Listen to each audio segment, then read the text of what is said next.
आज से शुरुआत कहाँ से करें हम लोग? क्लास 10 के संस्कृत से। ट्यूशन, ट्यूशन माने होता है अमृत। अमृत को का ही एक पर्यायवाची शब्द है सुधा। क्या है? सुधा। और उसी को कहते हैं क्या? अमृत। यानी कि उसी को कहते हैं ट्यूशन। यानी ट्यूशन कहिए, चाहे अमृत कहिए, चाहे सुधा कहिए, चाहे अमी कहिए, उसी का पर्यायवाची शब्द है। तो आप ट्यूशन का अर्थ समझिए अमृत है, मतलब इसको पढ़ना अमृत के समान है। कि इसमें जो सबसे पहला जो चैप्टर है वह है मंगलम। क्या है? पहला चैप्टर का नाम है मंगलम। और मंगलम के जो लेखक हैं, अच्छा मंगलम का मतलब क्या होता है? मंगलम का होता है मंगलम मतलब एकदम शुभ काम, है ना। और मंगलम आज हम लोग का शुरुआत भी हो रहा है, तो मंगलम से शुरू करते हैं। यह जो पाठ है मंगलम, जो लिखा गया है महर्षि वेद व्यास के द्वारा। किसके द्वारा लिखा गया? महर्षि वेद व्यास। समझिए, उपनिषद दुनिया में बहुत सारे हैं। कितने हैं टोटल मिला के? 108। तो उपनिषदों की संख्या कितनी है? 108। तो पहला ऑब्जेक्टिव यही पूछता है भैया कि पहला ऑब्जेक्टिव यही बन रहा है इस पाठ से कि उपनिषदों की संख्या कितनी है? 108। और उपनिषद के जो लेखक कौन है? महर्षि वेद व्यास। ये भी पूछेंगे आपसे, हम बताइए पहला जो उपनिषद है, पहला जो उपनिषद में हम लोग मंत्र पढ़ने वाले हैं, वो मंत्र कहाँ से लिया गया है? ईशावास्य उपनिषद से। कहाँ से लिया गया? दूसरा उपनिषद जो है वो कहाँ से लिया गया है? से लिया गया है। ठीक है, पहला, दूसरा। और तीसरा नंबर जो है कहाँ से लिया गया है? मुंडक उपनिषद से। और चौथा नंबर भी कहाँ से लिया गया है? मुंडक उपनिषद से।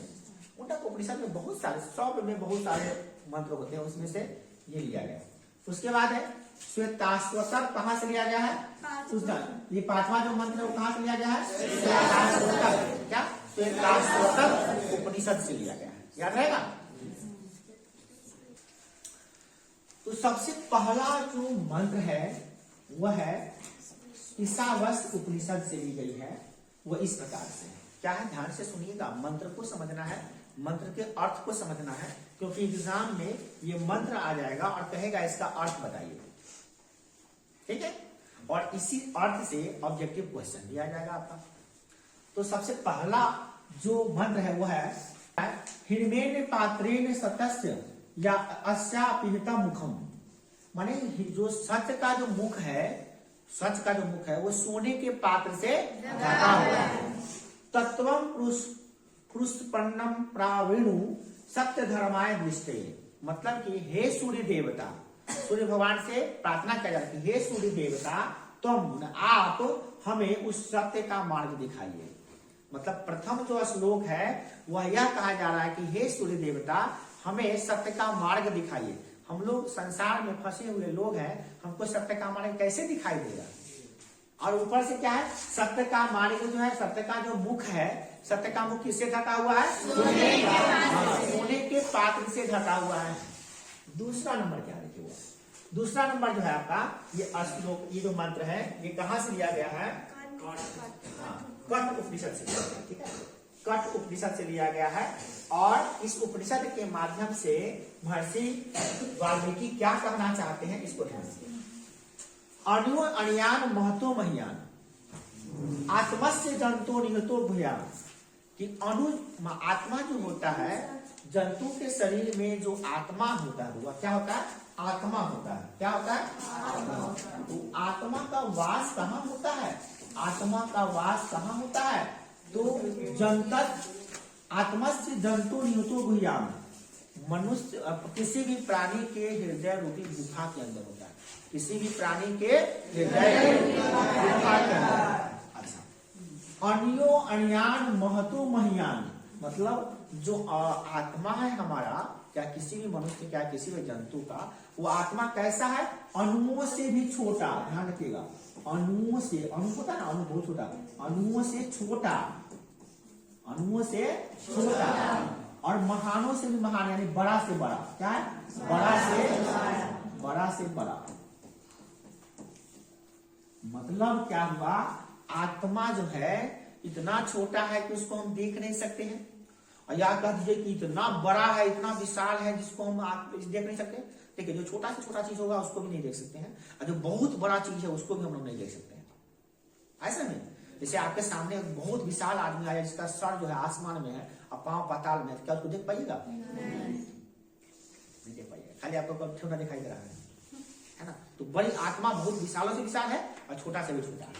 तो आप सबसे पहले पूछेगा कि आत्मा किससे छोटा है, किससे बड़ा, तो बड़ा से भी बड़ा है, ठीक है। और आत्मा से जंतु नहीं होता, तो मतलब क्या, आत्मा कहाँ पे वास करती है, जंतु नहीं कहेगा, जंतु नहीं कहेगा, यहाँ पे आप जंतु का हिंदी कहिएगा प्राणी, प्राणी के हृदय के गुफा में, कहाँ पे, प्राणी के हृदय में कौन रहता है, आत्मा।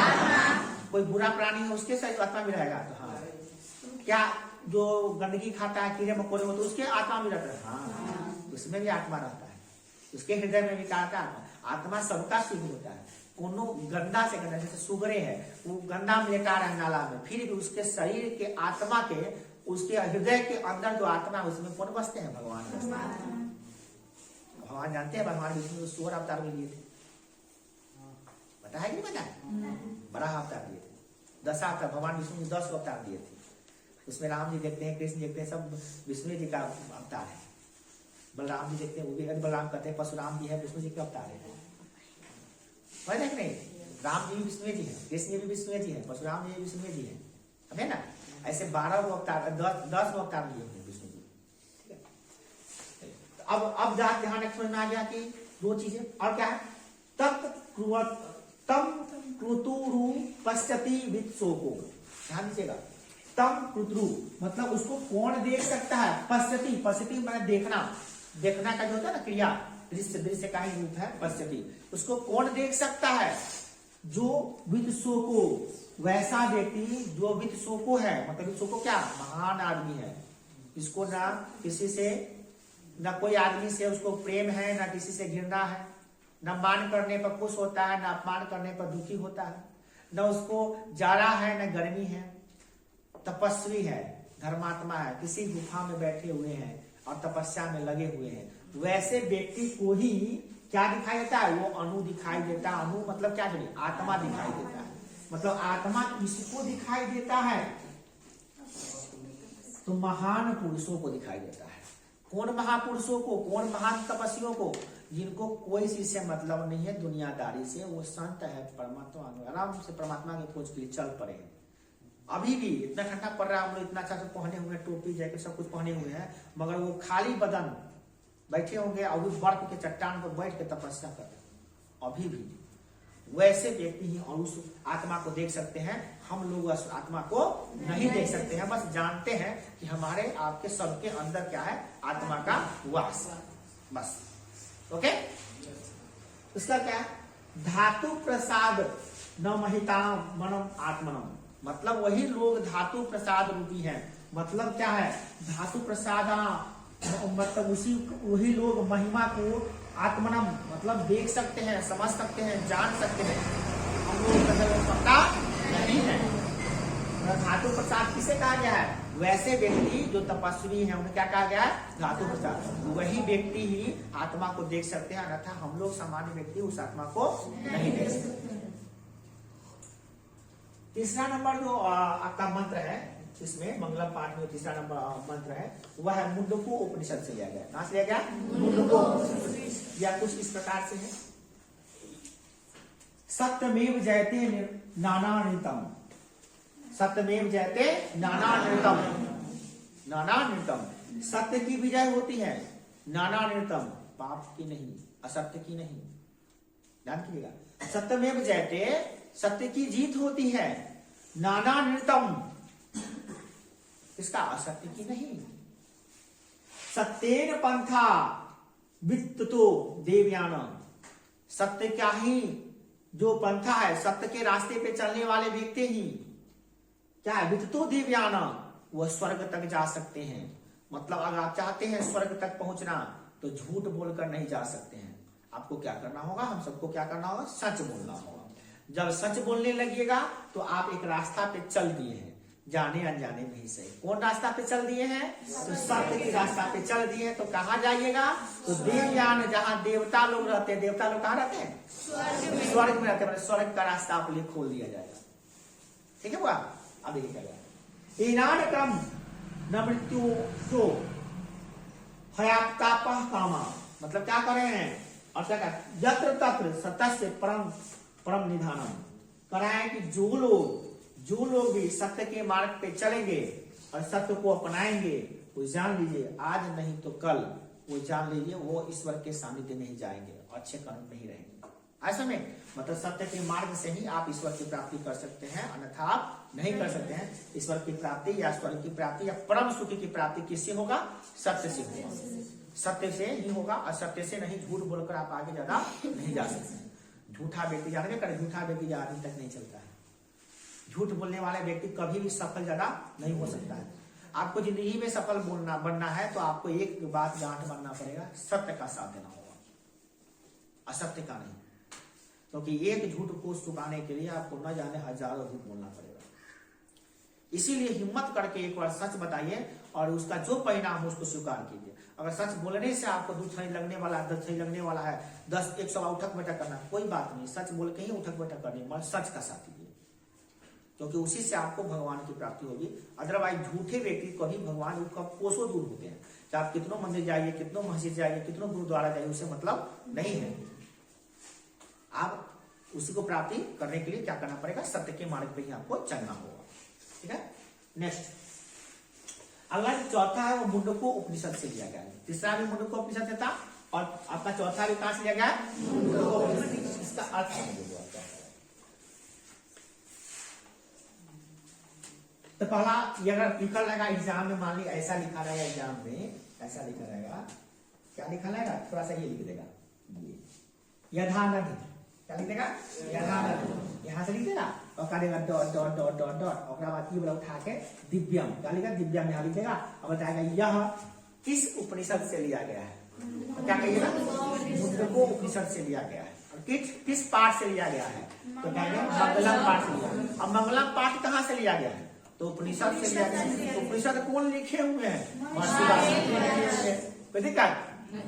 आए फिर से समझ लीजिए, महर्षि वाल्मीकि उपनिषद लिखे, उपनिषद में से वो पाठ बनाया गया था मंगलम, और वही मंगलम पाठ में ही लिया गया है मुंडको उपनिषद। ओके, ठीक है। अब इसका अर्थ मतलब, अगर अर्थ लिखने के लिए आता है तो क्या लिखिएगा आप? ठीक है, इसके अर्थ को समझते हैं। तो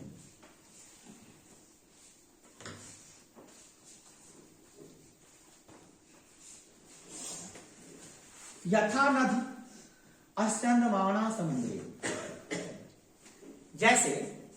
जैसे कि, यथा का मतलब जैसे कि, नद माना था नदी, नद माने क्या होता है? नदी। जैसे एक नदी अपना नाम खो देती है समुद्र में जाकर। जैसे कोई नदी है, इधर गंगा बह रही है, यमुना बह रही है, ब्रह्मपुत्रा है, चाहे यदि कोई भी नदी, सरस्वती नदी है, चाहे गंडक नदी है, चाहे आपका बगल में बने वाला बागमती नदी है। ओके, ये नदी कब तक है? नदी को इटलाती है, चलती होती है, कब तक? जब वो अलग है। मतलब जब नदी जाके कहाँ मिलाती है? समुद्र में। तब वो कूदती है? इचलाती है? उछलती है? समुद्र में जाके शांत हो जाती है। क्योंकि समुद्र में कितनी नदियां जाके मिल जाती है, और उस समुद्र में जब मिल गया पानी तो वहां पे पता है कि गंगा का पानी है कि यमुना का पानी है कि बागमती का पानी, पता चलेगा? नहीं। समुद्र में जाके जिस प्रकार से नदियां शांत हो जाती है, अपना नाम खो बैठती है। ठीक है, कमरा समझ में हुआ? इसका मतलब क्या समझ में आ गया कि नहीं? इसका मतलब सिर्फ हम जो श्लोक पढ़ाने, पहला नंबर जो पढ़ाया है उसका मतलब ये हो गया। क्या हो गया? जिस प्रकार से नदियां समुद्र में मिलकर अपना नाम खो देती है, इसका अर्थ हो गया। ठीक है, अस्त, क्या पढ़ेंगे इसको? अ पढ़ेंगे, क्या पढ़ेंगे? द नहीं पढ़ेंगे, क्या पढ़ेंगे? अस्तम, अस्तम गच्छति नाम रूपे विहाय। हम लोग, अस्तम माने हम लोगों का भी वही हाल होगा, हम सब जीवों का भी वही होगा। जब मर जाएंगे ना तो फिर परमात्मा में विलीन हो जाएंगे, कोई नाम नहीं रहेगा। उमेश सर, फलानवा सर, फलानवा विद्यार्थी, फलानवा कोचिंग पर, कुछ नहीं रहेगा। ये सब खत्म।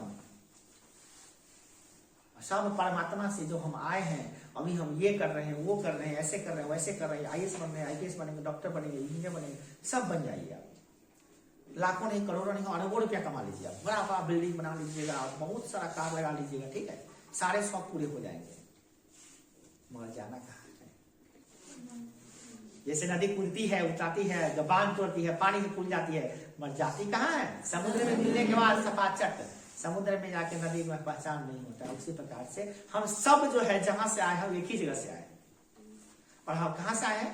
तो भगवान रूपी मतलब जो हमारा परमेश्वर है, ईश्वर है, सबका मालिक एक जो ईश्वर है वही समाये है, वहीं पे चले जाएंगे सब आदमी, उसी में समा जाएंगे। जैसे नदी समुद्र में समा जाता है वैसे ही हम लोग भी समा जाएंगे। उसके बाद हमारा कोई नाम नहीं रहेगा, संसार में कुछ लोग याद रखेंगे, कुछ सालों के बाद सब भूल जाएंगे, फिर नए लोग आएंगे, फिर नए लोग याद रखेंगे, नए टीचर होंगे, नए विद्यार्थी होंगे, सब अपना जीवन बिता रहे होंगे। आ रही बात समझ में? अगला है तथा विद्वानम नाम रूपाद वियुक्ता। उसी प्रकार से जिस प्रकार से नदी समुद्र में मिलकर अपना नाम खो देता है, उसी पर तथा विद्वान जो होता है नाम रूपाद विमुक्ता। विद्वान जो व्यक्ति होते हैं वो अपने नाम को खो बैठते हैं। विद्वान लोग अपना नाम नहीं करते हैं, काम करते हैं, कर्म करते हैं, कर्म को छोड़कर जाते हैं। पराक्रम पुरुष मुपैति दिव्यम। ऐसे जो महापुरुष होते हैं, ऐसे लोग जो होते हैं वो महान पुरुष होते हैं, संसार में उनका नाम होता है। इसीलिए नाम जो होता है ना, ये नाम के पीछे मत भागिए, आपका नाम स्वयं हो जाएगा, काम तो कर लीजिए। ऐ जमाना क्यों पड़े हो मुझे बदनाम करने के लिए, मैं खुद हो जाऊंगा बदनाम, पहले नाम तो हो जाने दो। वही बात है, नाम करने के चक्कर में मत रहिए, आप काम करने के चक्कर में रहिए। काम कीजिएगा ऑटोमेटिक आपका नाम हो जाएगा, नहीं हो जाएगा। जैसे हम पढ़ा रहे हैं तो हम काम कर रहे हैं तो नाम हमको बताना पड़ेगा कि हम नाम है, मेरा नाम उमेश सर है, हम इतना को पढ़ा क्या है, नहीं ऑटोमेटिक हो गया वो नाम, सब लोग जानिएगा, कहिए हाँ पढ़ाए सर जी 24 है कि नहीं है, ये नाम ऑटोमेटिक हो गया कि करना पड़ा है। हम क्या कर रहे हैं, काम कर रहे हैं कि नाम कर रहे हैं? तो काम करेंगे तो ऑटोमेटिक हो जाएगा नहीं सब कुछ। इसलिए काम पे फोकस कीजिए, दिखावा मत कीजिए कि हम 10th में पढ़ रहे हैं, हम ये करने जा रहे हैं, वो करने जा रहे हैं। ओके नेक्स्ट, तो यही आपका ये आपका टोटल के टोटल श्लोक हो गया 4। और ये लास्ट आपका है क्या, श्वेताश्वतर उपनिषद है। 5वां क्या है, श्वेताश्वतर पढ़िए मेरे साथ, श्वेताश्वतर उपनिषद। अब ये क्या है, इसमें क्या वेदामेतम पुरुषम महानतम आदित्य वर्ण तसम तमशः क्या करा, वेदामेतम पुरुषम महानतम आदित्य वर्ण तमस्स परस्तातः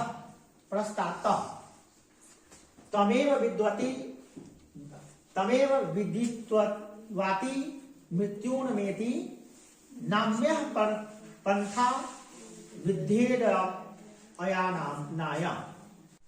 मंगला हम जो पाठ पढ़े हैं उसका जो VVI क्वेश्चन कुछ इस प्रकार है, ऑब्जेक्टिव क्वेश्चन हम लोग बनाने जा रहे हैं। मंगलम पाठ का प्रथम मंत्र किस उपनिषद से लिया गया है, कहां से लिया गया है, ईशावास्य है ना, ईशावास्य उपनिषद से लिया गया है। क्लियर। दूसरा, मंगलम पाठ में कैसे मंत्र संकलित है, सुनिएगा, गद्यात्मक है, पद्यात्मक है, गद्यात्मक और पद्यात्मक दोनों है, तुक्कात्मक पद है, माने कि कहानी जैसा है कि कविता जैसा है, दोहा जैसा है कि दोनों है, तो पदात्मक है। जो भी हम दोहा पढ़े हैं मंत्र वो सब एक पद में है, मतलब क्या, कवि दोहा जैसा है, तो पदात्मक है। क्या है, मंगलम पाठ से रचनाकार क अस्ति। मंगलम पाठ के रचनाकार कौन है, ऑप्शन सुनिए, पहले आप लोग आंसर बंद कीजिए और ध्यान रखिए, आंसर देखिए नहीं जवाब दीजिएगा, हम लोग ऑप्शन सुनते देखिए। ऑप्शन क्या है, चाणक्य, भवभूति, महर्षि वेदव्यास, महर्षि वाल्मीकि। कौन है,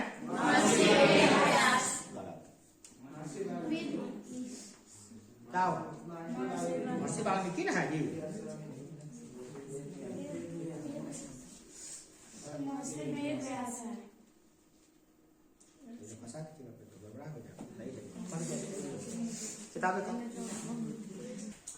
तो लास्ट श्वेताश्वतर जो है श्लोक जो पढ़े थे मंत्र, उसमें क्या लिखा है, श्वेताश्वतर उपनिषद में ज्ञानी लोग और अज्ञानी लोगों के बीच में अंतर स्पष्ट किया गया है। इसमें बताया गया कि कौन ज्ञानी है और कौन अज्ञानी है। और कहते हुए कहा गया है कि महर्षि वेदव्यास क्या कह रहे हैं कि अज्ञानी लोग अंधकार रूप में फंसे होते हैं। किसमें फंसे होते हैं, अंधकार रूप में। और जो ज्ञानी लोग हैं वो प्रकाश स्वरूप, प्रकाश रूप में फंसे होते हैं। महान लोग इसे समझकर मृत्यु को पार कर जाते हैं, जो लोग महान होते हैं वो समझ जाते हैं कि मेरा जन्म भगवान की भक्ति के लिए हुआ है, सत्य की प्राप्ति के लिए हुआ है, कि मोह माया के लिए नहीं हुआ है। वो कौन? करोड़ों अरबों में से एक को ज्ञान होता है सब। हाँ, उसको लोग कहते हैं संत बाबा, परमात्मा बाबा, धर्मात्मा है, ऐसे बोलते हैं, वैरागी है। क्योंकि संसार रूपी सागर को पार करने और इसे बढ़कर अन्य कोई रास्ता नहीं है। संसार रूपी अगर सागर है, इसको पार करने का जो अगर साधन है तो वो क्या है? आपको क्या करना पड़ेगा? ज्ञान प्राप्त करना होगा, ज्ञानी बनना पड़ेगा, तभी जाके आप प्रकाश में जाइएगा, तभी जाके आप इस संसार से निकलिएगा।